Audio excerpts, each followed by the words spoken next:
and that will probably be, I'd say maybe we're about, yeah, come through less. Sometimes the low res comes in sooner. Yeah, not much there. All right, bye-bye. I think that.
Well, for Joaquin, for any tropical system, we release upper air balloons with the radiosonde instruments attached every 6 hours as requested by the Hurricane Center.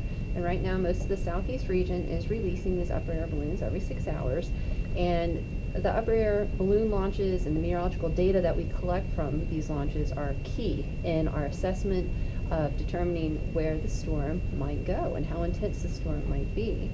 So initially, the data that we receive from the radiosonde release comes into our office in numerical form, but we also plot it in graphical form, and it looks like this big old gobbledygook of lines and wind barbs, and it's called an atmospheric sounding. And basically it's a vertical profile of what the atmosphere looks like over our particular area.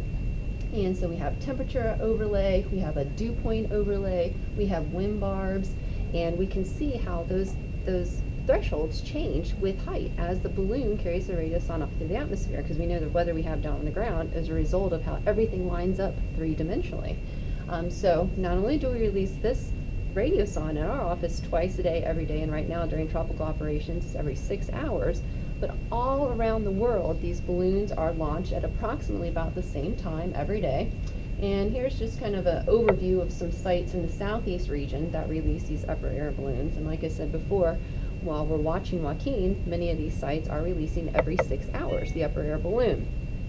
So all this numerical data from the upper air balloons comes into the forecast offices, and the balloon flight takes about 2 hours on average. And the whole time there's a meteorologist sitting down, kind of quality controlling the data as it comes in to make sure it looks, reasonable as all this numerical data comes in. So we're talking about temperature, dew point, wind information through all these atmospheric levels. So all this numerical data after the balloon flight is over is shipped off to these numerical forecast modeling centers, and these are located up in Silver Spring, Maryland, and also the Hurricane Center has their own suite of tropical models that they run as well. And so all these numbers from all these balloon launches are ingested into forecast model equations. They're like mathematical Newtonian equations and calculus equations.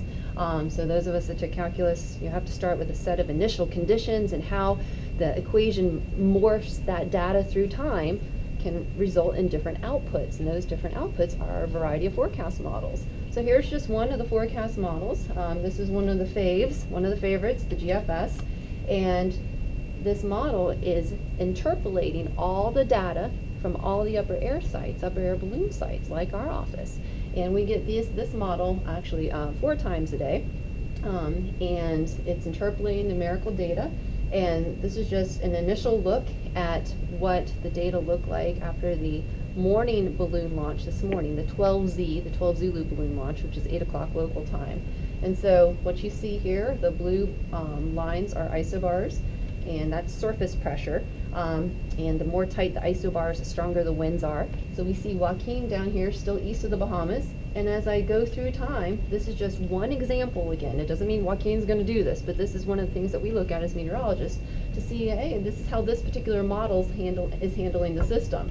This is getting into Thursday morning now, and as we go into the weekend, this model at this particular time interval, the 12Z run this morning, is showing Joaquin taking a northern track and then greatly impacting the Mid-Atlantic region as we get into the weekend. So this is just one small scenario, one model example of how the models use that data from the upper air balloon launches. So if we have bad data from the balloons, we're going to get bad model results. If we have decent data, then we're probably going to get a better model output run. So it's a very critical part of our operations here at the Weather Service. And again, when tropical operations, it's going on every 6 hours.